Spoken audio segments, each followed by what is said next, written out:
कैसे लइका रहल कैसे लइका रहल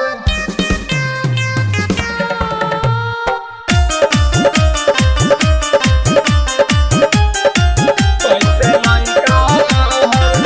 गाँव घर घुमलु ननद लोग रेनु कहेला कैसे लइका रहल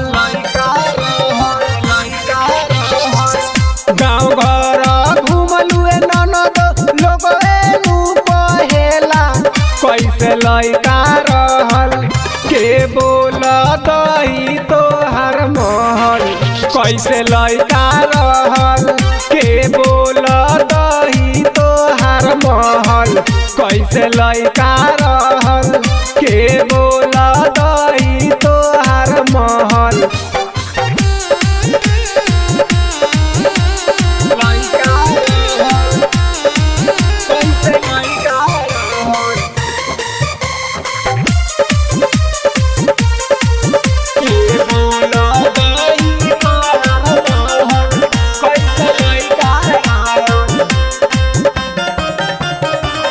कहवा बिछौलू ओढ़नी के कारा दालानी में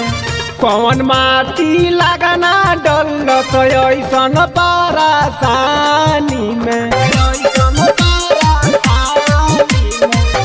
कहवा बिछौलू ओढ़नी के कारा दालानी में कौन माटी लगना डल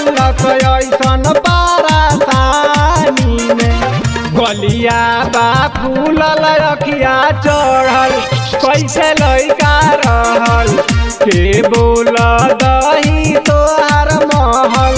कैसे लइका रहल के बोल दही तोहर महल कैसे लइका रहल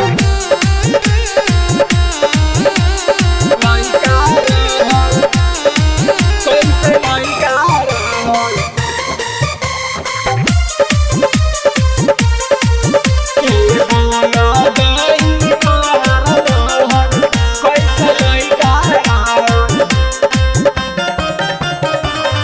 कवना यार संगे काटत रहलू चानी हो